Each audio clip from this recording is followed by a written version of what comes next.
He was a familiar face on screens across Asia, gentle, earnest, the kind of actor whose smile felt like a quiet promise that the world still made room for small mercies. Fans knew him as Yu Menglong, Alan Yu to some, a performer who rose from talent shows to lead roles, whose work threaded through the fabric of a generation's evenings. When the news came that he had died after a fall in Beijing on September 11, 2025, the first reaction was shock so raw it felt personal. How could someone who had filled so many living rooms with warmth vanish like that? The second reaction, almost immediately, was a restless refusal to accept a tidy answer. Because grief, when it collides with something that smells of haste or omission, breeds questions, and those questions, in Yu's case, did not die easily. The official line was short and seemingly conclusive: an accidental fall, no criminal suspicion, intoxication cited as a proximate factor. The studio released statements, the police issued bulletins, an explanation that on paper looked like closure. Yet every public utterance left gaps, and every gap invited speculation. In the age of 1,000 cameras and instant sharing, absence becomes a presence of its own. Social media filled with memories and with unease, with fans gathering fragments, videos, a neighbor's account, alleged audio leaks, and stitching them into narratives that official channels did not seem to address. In days, weeks, the story multiplied. Petitions amassed signatures across borders. Foreign outlets picked up threads of the controversy. Lawyers in Taiwan and elsewhere publicly questioned the completeness of the investigation. When a life is reduced to a line in a police report, the people who loved that life often refuse to let that line be the last word. There is something uniquely human about the need for a story that makes sense of an abrupt absence. We are wired to look for causes, for patterns, to lend order to randomness.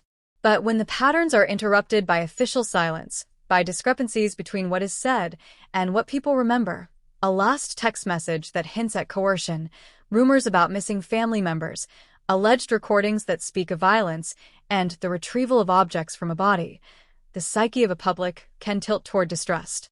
That distrust is not merely about a single death. It is about the broader relationship between power and truth, between institutions meant to shield the public and the opaque corridors that sometimes shelter the privileged. In Yu Menglong's case, the collective insistence on answers became both an act of devotion and a civic demand. Justice is not only for the bereaved at home, but for a society that needs to know whether its systems are working. To understand why so many refuse to accept the official account, it helps to remember who Yu was beyond the headlines. He was not merely a celebrity. He was a son, an artist, a man whose career traced a familiar arc: small victories on talent shows, the slow accrual of roles and respect, the occasional music release, the camaraderie of fellow performers. Fans had watched him grow. His social media was a space of exchange: jokes, photos, gentle interactions with followers. That intimacy, paradoxically, makes public grief more furious. When a person who has given so much of themselves to an audience dies under sudden and ambiguous circumstances, those who loved them feel robbed not only of the person, but of the process of saying goodbye. They demand narrative, ritual, answers, because those are the tools we use to transform loss into meaning. The mystery that gripped so many was not born only of rumor. It found oxygen in the inconsistencies that cropped up in the official account. Reports of leaked audio allegedly describing post-mortem tampering, footage purportedly captured by neighbors, and late-night messages from the actor that referenced dirty money or manipulation. Each element, whether ultimately verified or not, compounded the public's discomfort. When a family member, in this case, Yu's mother, according to later statements, steps forward to plead for rationality and to urge fans to stop speculating, that too becomes part of the narrative fabric. For some, the mother's words soothed. For others, they raised new questions. Was she speaking freely or under pressure? In societies where the levers of influence can be opaque, such questions are inevitable. They reflect a deeper anxiety about whose voice gets heard and whose remains silenced. Grief and suspicion are combustible together. As petitions demanding an independent review gained traction, and as foreign media began to probe what Chinese outlets hesitated to examine, debates spilled across borders. Outsiders who might otherwise only brush past a celebrity's passing found themselves reading into the case a microcosm of anxieties about transparency and accountability. The internet, for all its noise, can also serve as a communal autopsy. Citizens parse timelines, examine CCTV footage when available, compare statements, and run forensic hypotheticals. This collective sleuthing is not always noble.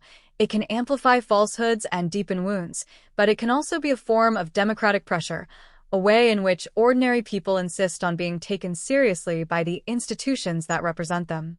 Yet there is a danger in the fevered need to know. When speculation hardens into accusation without evidence, it can ruin lives anew.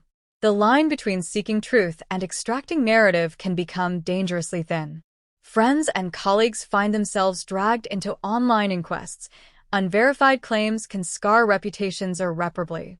In this liminal space, responsible journalism and patient investigation are more than virtues. They are necessities. The call for accountability must be joined by a commitment to rigorous standards of proof so that justice does not become a vendetta dressed in righteous language. The public's appetite for clarity must be matched by care for the living and respect for the dead.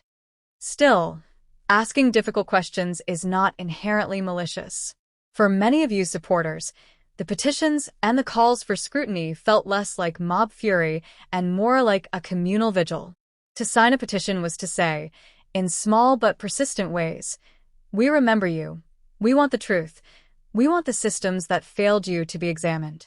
In countries where popular sentiment can sometimes be met with indifference, such acts can function as tiny beacons of moral pressure. They do not substitute for judicial process. They simply demand that processes be transparent enough to inspire trust. When thousands across continents rally for an answer, they are asserting a simple democratic principle, that lives matter and that deaths, especially those that seem avoidable or suspicious, merit rigorous and open inquiry. There is another layer that complicates everything, the culture of celebrity itself. Stars occupy a strange social status, adored for their art, yet often ensnared in the very mechanisms that grant them fame. Wealthy managers, opaque financing, entanglements with people who move in corridors of influence, these are the shadowy textures of show business in many countries. The public sees the glitter and the output, rarely the backstage negotiations and pressures. When tragedy strikes a figure who inhabited both limelight and those darker networks, suspicion naturally turns toward the structures behind them. This is not mere melodrama. It is a sober reflection on how power can shield itself from scrutiny and on how artists can be vulnerable precisely because their lives are commodified. Against the swirl of speculation, there are concrete things a society can demand.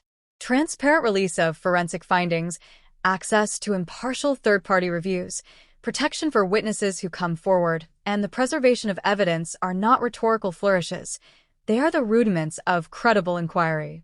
When institutions refuse or delay these measures, they risk making their legitimacy the true casualty. Conversely, when authorities open their processes to independent oversight and engage with the public's need for answers, they can transform suspicion into confidence. In cases like Yu Menglong's, procedural integrity matters as much as the final determination. It is the path through which grief becomes acknowledged and truth becomes legible. But justice is not only the province of courts and coroners' reports. It is also the slow, ethical work of memory. Fans organize memorials, create playlists, write essays that reframe an artist's legacy in human terms rather than headlines. These acts of remembrance matter. They reclaim a life from the reduction of rumor. They insist that Yu Menglong was not solely an object of sensational curiosity, but a person with relationships, creative impulses, and a history that mattered to others. In honoring that complexity, communities resist the flattening effect of scandal and insist on the dignity of the life lost. It is a form of moral restitution. If the world failed him in some way, at least his memory will not be reduced to a conspiracy. There will be no single, simple ending to this story. Even if investigators issue final determinations, The contours of truth will be contested in public imagination for a long time. Some will accept official conclusions. Others will remain skeptical. Some will move on, while a smaller number will devote years to chasing answers. That is the messy, human texture of loss in the information age. Multiple truths vying for recognition, each shaped by evidence, emotion, and the politics of attention. The healthiest outcome would be one where procedures are thorough and transparent enough that most reasonable people can accept them, while the grieving are allowed the privacy and compassion they need. Until then, the demand for justice will persist, not out of voyeurism, but because it is how we, as communities, try to make life meaningful where it has been abruptly severed. At the heart of this public drama is a simple moral question. What does it mean to care for the dead? Is it enough to issue a statement and move on?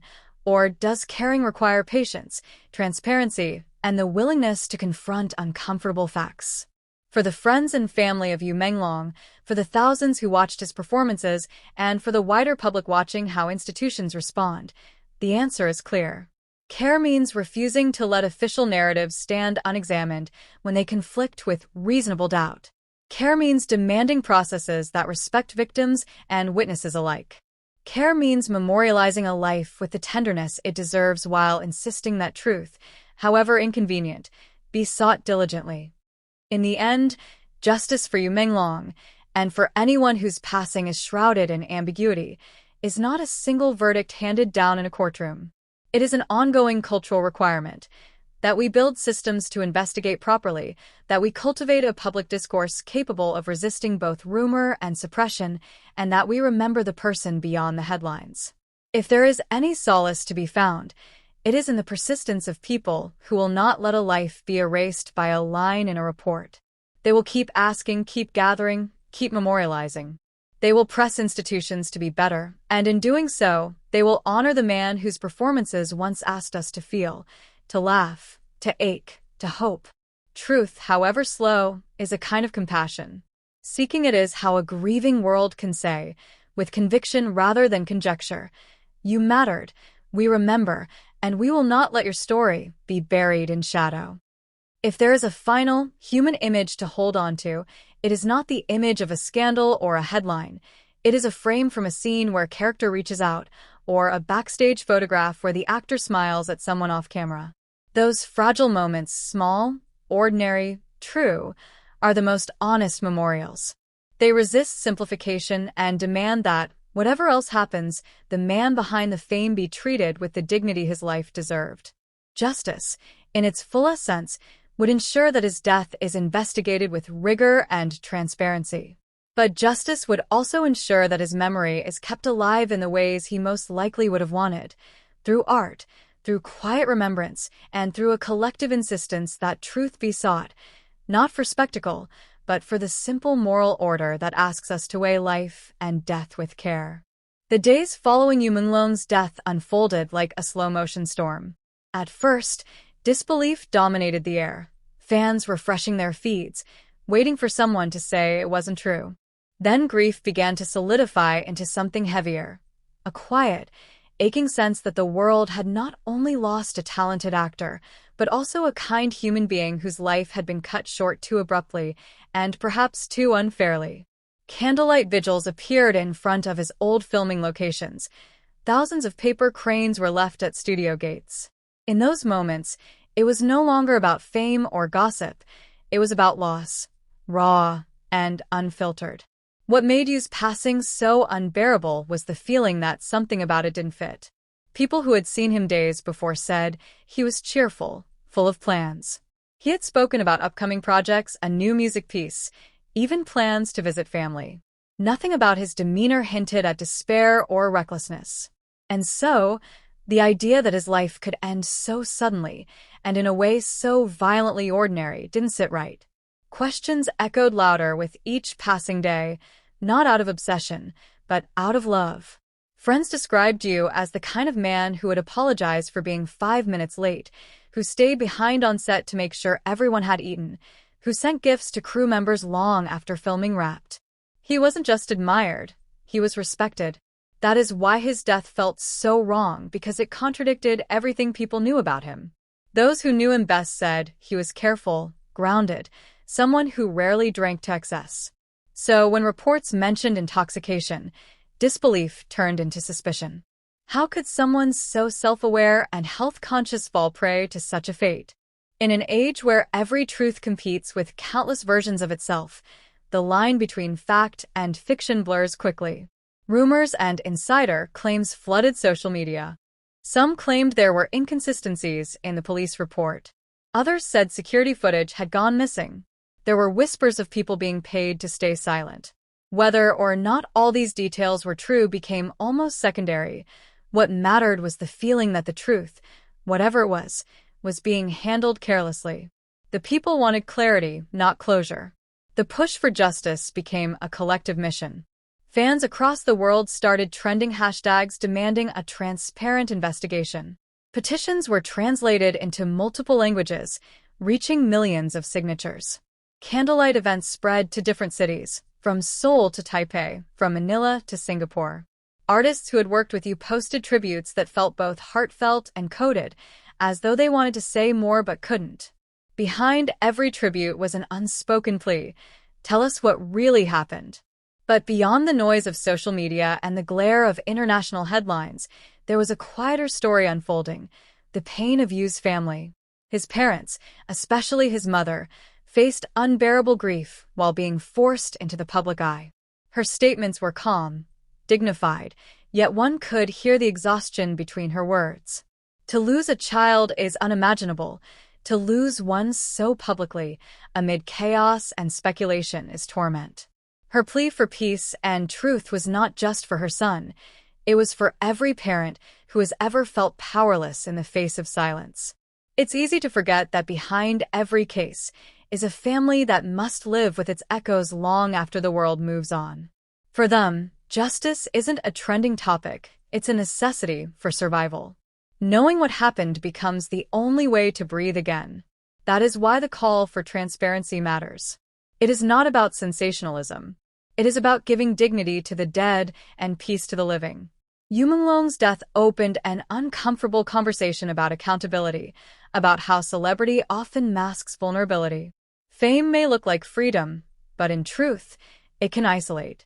The pressures of contracts, sponsors, and public expectations can squeeze the humanity out of a person.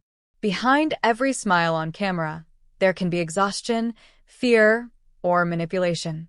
Fans are only now beginning to understand that the industry they idolize can sometimes consume its brightest stars. Yu's passing is a painful reminder that light can be fragile when surrounded by shadow.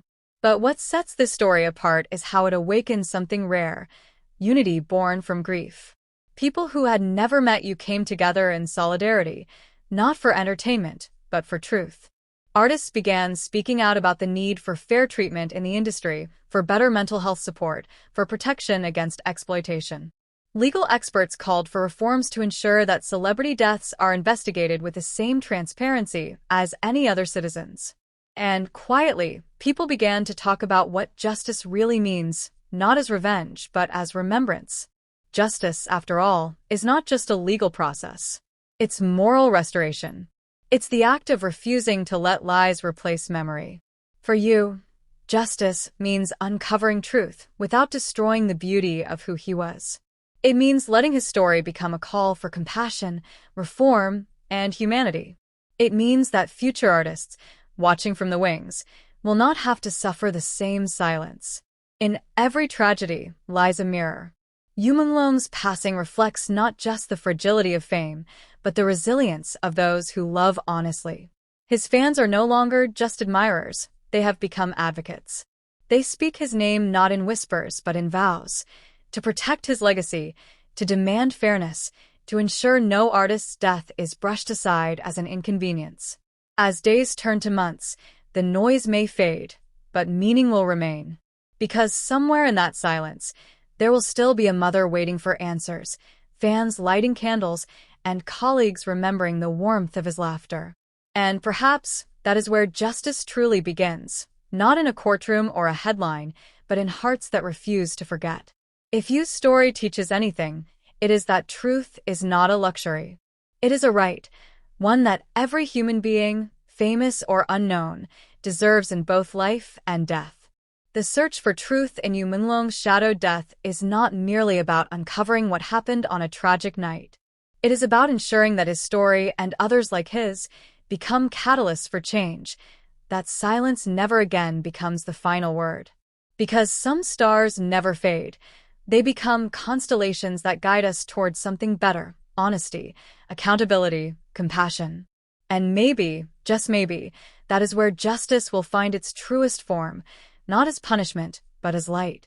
And now, as the curtain falls on this story, unfinished, trembling, and full of questions, one thing remains certain: Yu Menglong deserves more than silence. He deserves truth, remembrance, and voices that refuse to fade into the background. His light may have been dimmed too soon, but its echo still lingers. In the music he sang, in the characters he brought to life, and in the millions of hearts still waiting for answers. This is not just a story about loss. It is about courage. The courage to ask why when the world says move on. The courage to seek clarity in the midst of chaos. The courage to remember when forgetting is easier. And that courage belongs to every fan, every friend, every person who refuses to let compassion be buried beneath confusion. At midnight in Seoul, we stand with those who believe in truth, empathy, and the power of storytelling to heal. Here, we remember not just the fame, but the faces behind it, the laughter, the heartbreak, the humanity. We talk about the stars who gave us hope, the tears they shed behind closed doors, and the meaning they left behind in every role and every song. If Yu Menglong's story touched your heart, if his journey reminded you of how fragile and precious life truly is, then join us. Subscribe to Midnight in Seoul, share his memory, and be part of the movement that refuses to let the truth be silenced. Together, we will keep his light alive, not through scandal or speculation, but through understanding, love, and unyielding compassion. Because justice begins with remembrance, and remembrance begins with you. Subscribe to Midnight in Seoul, where stories live, truth breathes, and the stars we've lost are never truly gone.